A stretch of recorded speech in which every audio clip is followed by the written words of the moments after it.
Welcome, everybody, to today's episode. This is our technology-focused podcast. Most of you know me from the Success Partner podcast, which sponsors this one. And this is a new program called At AI.law. And it's because AI.law was taken, so we're rolling with it. But today I have some automation gurus, some people who really help small businesses, such as the law firms that usually watch our show, with really getting their time back. And I think we all can say, nobody says we have too much time. So I think meeting with the Kirch is here. So we have a father-daughter team, which I absolutely love that. So Susie Kirch and her dad, Stephen Kirch. And yeah, I'm just going to let them tell us a little bit about what they do, how they got in it, show us a little bit of a demo of what they do.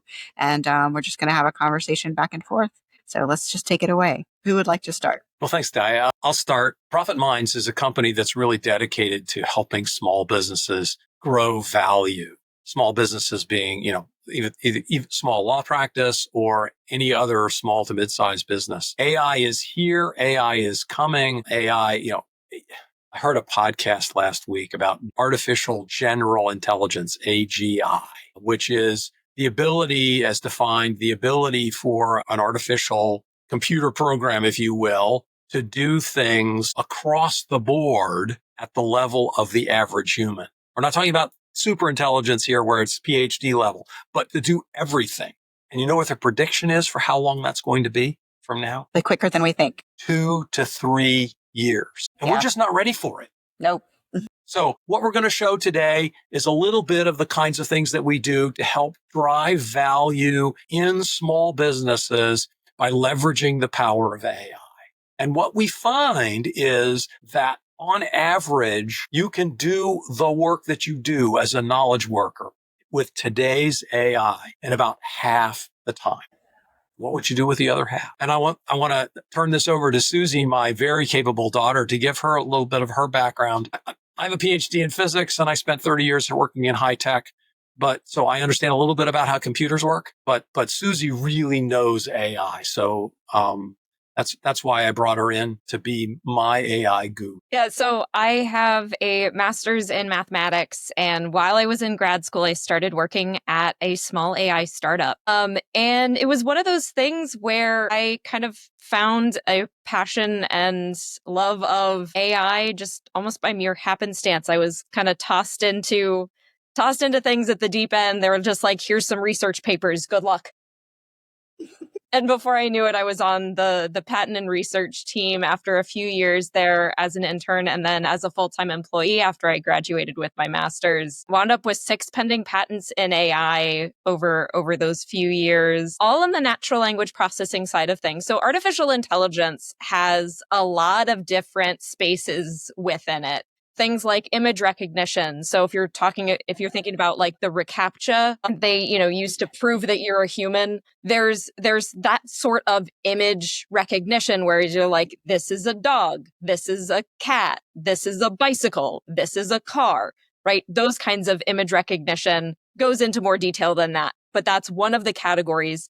Natural language processing is another, and that's specifically getting the models to understand the language that it's given. And then yet another category is generative AI. Now, when most people talk about AI, they are actually talking about generative AI, and that is these models that are capable of generating language. So that's things like ChatGPT, Claude, Copilot, Perplexity. I could keep listing for probably the next 3 minutes. But these are all models that are built essentially to predict the next word. So based on the words that they have seen, what is the most likely next word? And then it creates a response to whatever you've given it by predicting the next word one word at a time. Now, there is some variation built into this because they didn't want to be giving the same response every time. But what that also means is sometimes it can go off the rails a little bit. So if you ever get a response where it's a little bit weird, a little bit quirky, you're like, I don't know how it got there. That's some of that variation that's built in. And so if you start getting some, maybe the slightly less likely words, it can go off in a really weird direction. And so it's not just being able to use generative AI is not just about being able to get good things out of it, but it's also how do you steer it back on track when it starts going in weird directions, because that's just as important as getting stuff out of it in the first place. Yeah, that makes a lot of sense. So that's what I've been finding in my industry, that people, let's say mature practitioners are doing a little better even than the newer to the profession practitioners, because they don't recognize some of those nuances. Like, it will spit out some babble, but it sounds amazing. So they take it and run with it, only to find out that that was not something they should have taken and run with it. It will always sound absolutely authoritative. Yeah. It has Even very when good, it's completely yeah, wrong. it has very good confidence in itself. It does. That's it. I had an argument with it the other day about whether something was a fact or not. And something that I knew absolutely was a fact, but apparently it couldn't find an article to verify that what I was saying was true. And therefore it said, well, that can't be right. It was a very interesting conversation. So, Susie, do you want to show? Let's do a little demo here of the kinds of things that we do to help lawyers and other professionals get better, get faster, get more efficient, more effective at what they do. Yeah. So what we're going to do is just a short demo looking at how to create. So this is a pre-built tool. And what it's going to do is walk us through the process of creating what we call an AI role plan. And so what this looks like is an 8x8 matrix, which is a fancy word to say table. But it has 8 different columns, and each of those columns is a different category of task that you would do as part of your job. And then within each of those categories, there's 8 different deliverables, actual tangible tasks that you would do as part of your job. So let's do this for maybe a small law firm or a solopreneur, which would be better to. Yeah, let's do a small firm. So Okay. a lawyer at a small law firm. So what it's looking at now is you're likely to, and it's spitting out a whole bunch of stuff all at once, but you're likely juggling a mix of legal research, drafting, client communications, compliance, case strategy, and maybe even some firm operations. Does that seem reasonable, Daya? Yeah. It still amazes me how fast it goes. Yeah. No, that's something that's pretty incredible every time. I couldn't search my own drive in that amount of time. Yeah. So amongst those categories, right, we even have some like litigation support, some business development, some professional development, right? Amongst all of these categories, we have 8 different deliverables, and we can throw this whole chat into a Google Doc and put it in the show notes so people can actually spend time reading it, because that's one of those things of, I'm not going to spend time sitting here reading 64 different boxes. But I would love for you, is there one of these that you think would be of particular interest, one of these small boxes that you think would be of particular interest to look at how AI might be able to help accomplish one of these tasks? Yeah, absolutely. I love that you have it 8 across and 8 deep. So wonderful. Let's just look at case law summaries. Let's do something relatively stuff we need to do every day. Relatively straightforward. Yes. Unless you think of something that you want to give it a real curve turner. Well, that's one of those of, I like people to pick what they think is, generally speaking, I want them to learn something. So it's, case law summaries is fairly straightforward. So if there's something that you're like, I don't know how AI would help with, that could also be an interesting one to pick, just because, you're going to learn something that way. Something it'll be even more out of the box. How about that settlement analysis reports? Where right in the middle, dead middle. In the middle. Okay. And I'm finding, as I've been doing these talks a little over a year now, that how to put this, being that the legal industry is a pretty conservative industry, it's like the oldest profession. It's not very quick to change. So even when I said something like case summaries, people might be like, I don't even know if I wanted to do that. Fair. That's fair. And we can spend a little bit of time after we do the demo here. We can talk a little bit about some of the potential concerns and how to mitigate some of those IP and confidentiality concerns. That'd be great. Because it is a very real thing that people should be concerned about. Yeah. So we start with, and again, this will all be in the Google Doc because, again, I'm going to have to just breeze through it. But it starts with, here's the suggested output format, PDF or Word doc, potentially with a supporting spreadsheet for some numerical breakdowns. And then it gives a full outline of the settlement analysis report. So we have an executive summary, case background, summary of settlement offer, legal and strategic assessment, financial analysis, risk assessment, alternative scenarios, recommendations, and some optional appendices. So this would be, if you were to do it yourself, here's the full list of probably what all would go in this document. So what we're now going to do is... Wait, if I can just stop for a moment.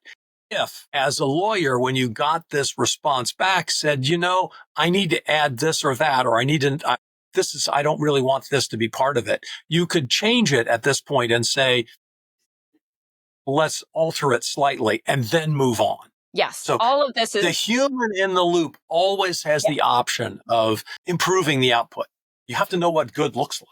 Yeah, you have to keep it in the parameters. Yeah, nothing is set in stone when you are working with generative AI. If you don't like something, you can always say, hey, I need you to change this. If you already have an SOP, you could also put that in and say, please incorporate this SOP into, or, incorporate AI into this pre-existing SOP, right? So, or if you have a template for a settlement, right? Yep. Yes, draw on your own internal database to train it, definitely. So here are all the steps. Yep. So we got any number of steps. Looks like 8. And then, so now that we have, and again, all of this is always adjustable any step of the way.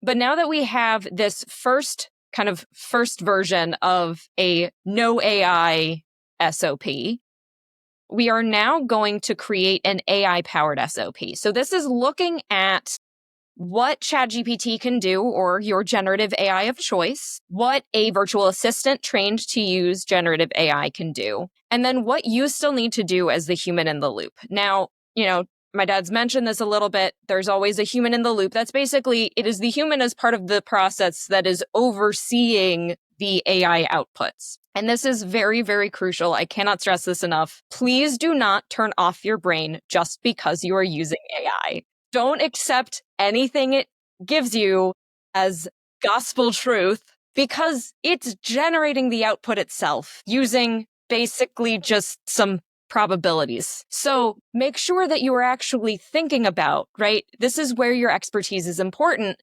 because you know what good looks like. And if something is not right, you need to make sure that it gets fixed, right? You would not give something that an intern hands you to a judge. Similarly, you should not do that with any AI output. It's so crucial that you look at it, that you use your brain and use your critical thinking eye that I know you have. Otherwise, you probably wouldn't be in law. So we now have all of these pieces, right? So for each of the steps in the process, we have those 3 pieces where generative AI can generate, in this case, generate a checklist of documents to collect based on the case type. And then your VA can organize, rename, upload. And then you still need to confirm completeness, right? And so for all of these pieces, we have each of those 3 pieces where it's what your generative AI can do, what your VA can kind of do, VA or paralegal or whomever you have assisting you. And then stop here for a second, Susie. Yeah. I want to point out, identify strategic considerations. This is step 5. Have ChatGPT suggest common strategic risks and prompts and prompt you with questions to evaluate. One of the things that we suggest is that you use AI as a thinking partner, as opposed to somebody who would give you the answer. So we're going to identify the considerations here. We're going to use AI to look at the case in a variety of ways, maybe some ways that you might not think of. Every person has their own perspective, their own blinders. AI helps us take those blinders off. Yeah, that makes a lot of sense. Thinking in AI, that's sort of the idea of like thinking in AI. And like earlier when you said it was arguing with you, well, that'd be great. Use that to your advantage. We always think there's some statistic out there that 80% of lawyers like overvalue their case and their odds of winning.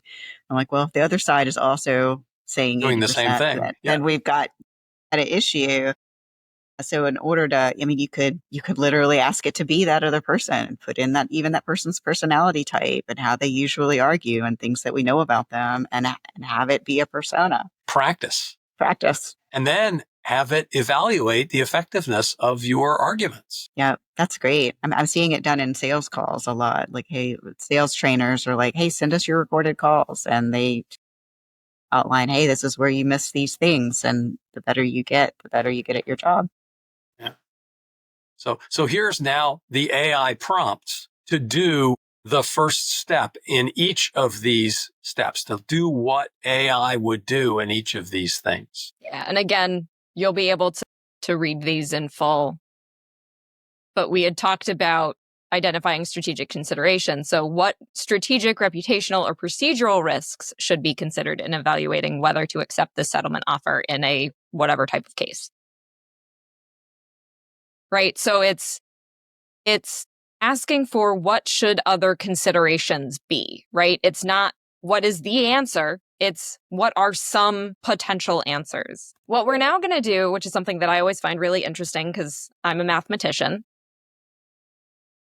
is looking at a time breakdown. So this is a numbers thing where we're looking at how much time it takes without AI, how much time it takes with AI, and so therefore you can figure out how much time is saved. And then, so we're looking at without AI takes approximately 12 hours. So, and with AI, only 3 hours. So therefore the total time saved is about 9. So you're looking at about 75% time savings per report. Mm-hmm. We can then do the same thing across the entire matrix and look at the big picture. So, of course, it's assuming only 160 hours per month, which is an underestimate. 40 hours a week. How many lawyers do you know that work only 40 hours a week? Right. You might want to double that. Yes, I understand that, but just assuming, Assuming. It's, I had to have a good stand. Yeah. So we're now looking across all of we call them core competencies. So those are the 8 categories. And then the approximate current time investment, the potential time savings, and then how AI can help. And so what we find in this case is, right, if our total current time is 160 hours a month, could potentially save 90 to 110 hours a month. It's amazing. Oh, this is one of those things where you're looking at saving so much time. And so that means that you have extra time to do so many things, whether it's even just maybe work a few hours less every week, right? Get some extra time with your family or friends, doing whatever hobbies that you haven't been able to do in the last 5 years because you've been so busy. Not that that's a problem for anyone, I'm sure, but... So the other thing that some lawyers have asked me was, say, look, if it only takes me a third of the amount of time, can I only bill a third of the amount of hours? Mm-hmm. Well, one of the options is to do fixed rate pricing for a particular activity to generate such a report. It has a certain value to your client. The value is not determined by how long it takes you to do it. So it may require some amount of shifting of your mindset with respect to how you bill. I've heard that. It's a cultural shift for the industry to move that. Although I've been watching some shifts in the industry for the last 15 years or so, where we are having to be more innovative due to client pushback. So, companies like the major companies, like they have market share and they can push back on these things. And it's been happening. Now it's just a major shot in the arm to make it happen. And one of my clients was a CPA, and he shifted from hourly billing to flat rate retainer, right? For his CPA clients, right? For his accounting clients. And he did a certain amount of stuff, and it, the client, the value is there to the client, whether or not it takes you the same amount of hours or more or less, right? So why not take advantage of that? And there's also value in the, predictability of pricing from your client's perspective, right? Sure. They know that this thing is this amount of money, right? They know what to expect, or what to quote them. And it's not like well, theoretically it'll take this amount, but it might also take this amount. And, there may be a lot different between those two initial values. So having that kind of predictability from not an open-ended non-lawyer. bill. Yeah. Yeah. Now everybody that's cringing as they listen to this and say, but wait, but what if I get in there? Yes. Always put a clause in the engagement. If this is not what we think it is, when we look under the hood, and there's a bevy of badgers living in there and not an engine, then it's going to cost more. Bevy of badgers. The I don't know where I came up with that. alliteration and an even better mental image. You're not from Wisconsin, are you? No, I don't know where that came from. It just came out. Yeah. That's hilarious. New phrase for the week, a bevy of badgers. And I loved that you said it would save the amount of time it would save. I have come in a lot lower because of the pushback I know I'm going to get. So instead of me coming in and saying 75%, I usually say like 20%, because that way people aren't like, oh, we don't believe you at all. And what we have found is that and this is over a wide variety of knowledge workers, not just lawyers, right? It's somewhere between 40 and 60% is how much time it actually takes you if you fully leverage AI across the board, across all of the things that you do. But what we claim is that every knowledge worker in every role in every company can do things faster and easier. And certainly going to be skipped ahead or less competitive if they're not. That's right. We also say, right, AI is not going to take your job. Yeah. But somebody who's trained to use AI. It is here. Unfortunately, whether you like it or not, it's here. And it's also the worst it will ever be. Right now is the worst it will ever be. It's only going to get better. And so there's plenty of, well, it can do this, but it can't do this. There's plenty of those complaints that we hear, that pushback. Well, it can't do this, or it can't replace, or it can't. Sure, you are allowed to have those concerns. First of all, it can. But second of all, if there's something that it can't do great right now, wait a couple months. It is. It's changing. It's getting so quickly. updated so rapidly. These models are getting new updates, new versions all the time. People are using them so much. It's getting new data. It's training on the inputs, right? It's getting all this new stuff so regularly that if you have an issue with one of the tasks that you try, wait a couple months and try it again. Because there will either be the next model out, or it will just know how to do it now. That's also an example of how spoiled we've already gotten. There is a certain amount of that, for sure.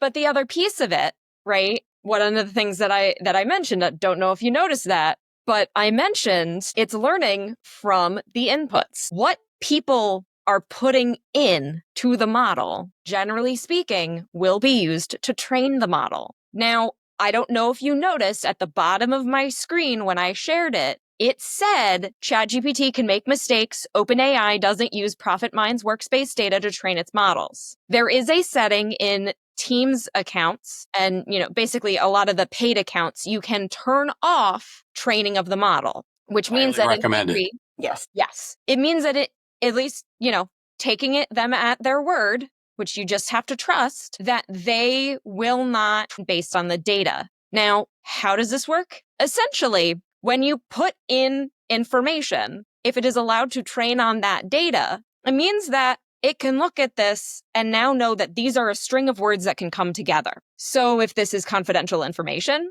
if this is IP, if this is proprietary, right? Any type of sensitive or secret, it could theoretically make it back out because again, the model knows that this is a set of words that can come together. So it could, in theory, parrot it back, which is why it's so critical to turn off the training data that particular setting. It is so important to turn that off. There are additional options if you're looking at trying to use a model that has additional securities because, just guessing, as a lawyer, you probably deal with some confidential data maybe every now and again. Yeah, we have a lot of strict rules on that we want to stay in the lines. Right. And they are working on, getting basically the law to keep up, right? The technology is changing so fast. And just like lawyers are a little, generally law practices are a little bit slow to keep up. The just general law in general and what the guidelines are, right? Yeah, everything is a lag. It's a lagging. Yeah. It's like when you need a new stoplight. It's like how many people have to die here at this intersection before you get the new stoplight. Yeah. I like how you explain that it's words that come together. So they're not. It doesn't wholesale suck up your information and then just turn it over to someone else. It's the idea that the words are associated with each other. That makes a lot of sense. At least at the moment. Those probabilities. At the moment, right? At the moment. At some point, you listen to this podcast in 2 years, completely change, right? But at the moment, it doesn't really understand language. It just knows what words go together. Right. Well, that makes this is generative AI, right? Not natural language processing, not image generation, not image recognition, right? All of these different pieces, they're built as different models for a reason, right? You can have a model built to beat the best chess player in the world, and a 5-year-old could then beat it at like crazy eights or go fish, right? Different rules. The rules that it knows go out the window. And so it doesn't know how to operate. It doesn't know how to function. Yeah, there are definitely some things it cannot do. Definitely break the mind of the machine. Things that seem really simple to us, but then there's so much capacity. Well, this is a great way for people to find out how to stay in touch with you all, to learn more about your products and keep up to date. How do we find you? Best place is to go to profitminds.net, and we have an AI section there. And of course, both of us are on LinkedIn. We'll put all of those things in the show notes. We also have emails. Yes. Good old-fashioned email. Yeah, good old-fashioned email. And we'll also pop a link in for if people want to set up a quick chat. We can do that as well. Wonderful. I really appreciate you two coming on again today. This is Stephen Kirch, Dr. Stephen Kirch, and Suzanne Kirch on the show today with Profit Minds. I'm talking about the future of AI in our small law firm practices. And this will be housed on my YouTube channel in the podcast at AI.law, which is sponsored by the Success Partner. So thank you all for coming, and we'll see you again soon. Thanks, Daya.